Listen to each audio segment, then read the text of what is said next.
वंदे भारत आप देख रहे हैं भारत तक, आपके साथ मैं हूं सांची त्यागी। पाकिस्तान के प्रधानमंत्री शहबाज शरीफ इस वक्त उज्बेकिस्तान में है। एससीओ सम्मेलन में हिस्सा लेने के लिए पाकिस्तान के प्रधानमंत्री शहबाज शरीफ भीख मांगने निकले हैं। लेकिन भीख मांगने से पहले जब अपने देश में वो मौजूद थे, उस समय उन्होंने एक सम्मेलन में कहा था कि 75 सालों से हम कटोरा लिए भीख मांग रहे हैं और सभी देश ये समझते हैं कि हम भीख मांगने वाले देश हैं। यहाँ तक कि हमारे मित्र देश भी ये कहकर पुकारते हैं कि हम भीख मांग रहे हैं। आखिर कब तक भीख मांगी?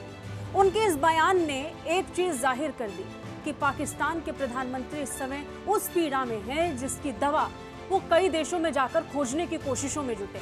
पाकिस्तान के प्रधानमंत्री शहबाज शरीफ ने देश की संकट में फंसी अर्थव्यवस्था की कमजोर तस्वीर पेश करते हुए कहा कि मित्र राष्ट्र भी अब पाकिस्तान को ऐसे देश के रूप में देखने लगे हैं जो लगातार पैसे की भीख मांगता रहता है। शरीफ ने कहा कि छोटी अर्थव्यवस्थाओं ने भी पाकिस्तान को पीछे छोड़ दिया है और हम पिछले 75 साल से कटोरा लेकर भटक रहे हैं। स्थानीय समाचार पत्र नॉन न्यूज के मुताबिक शरीफ ने एक आयोजन के दौरान ये बयान दिया।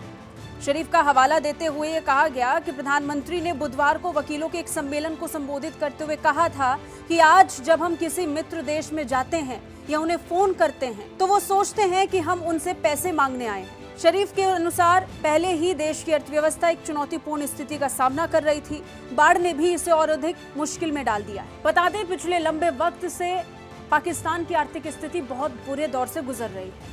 IMF ने भी पिछले दिनों उसे लोन देने से मना कर दिया था। हालांकि हाल फिलहाल में देखा गया कि किस तरीके से उसे कुछ जगहों से भीख जरूर मिल रही है। लेकिन चीन से मिलने वाला सहयोग हो या फिर किसी अन्य और मित्र देश की तरफ से मिलने वाला सहयोग, वो भी कब तक और कितना मिलेगा, इस बात का अंदाजा खुद पाकिस्तान को भी नहीं है। शायद यही कारण है कि पाकिस्तान के प्रधानमंत्री शहबाज शरीफ ये बयान देते हुए नजर आए थे। अगर पाकिस्तान की अर्थव्यवस्था का जिक्र करें तो नकदी की कमी से जूझ रहा ये देश पिछले 30 सालों की सबसे भीषण बाढ़ से भी जूझ रहा है।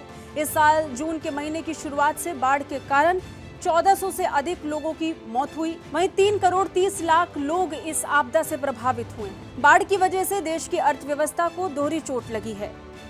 वहीं देश का 1/3 हिस्सा पानी में डूब गया। यहाँ पर 7 में से 1 व्यक्ति बाढ़ से बुरी तरह प्रभावित है। अगर बात सिर्फ बाढ़ से होने वाले नुकसान की करें तो करीब 12 अरब डॉलर के नुकसान का अनुमान इस बीच लगाया जा रहा है। अभी भी कई प्रांतों में लोग राहत शिविरों में शरण ले रहे हैं। फिलहाल बाढ़ ने पाकिस्तान की मुसीबत को और ज्यादा बढ़ा दिया है। पहले से ही पाकिस्तान को बाकी देशों से मदद अब कम मिलने लगी। बाढ़ की वजह से हालात और खराब हो गए हैं। ऐसे में प्रधानमंत्री शहबाज शरीफ खुद इस बात को समझ रहे हैं कि आने वाले समय में संकट अभी और गहरा सकता है।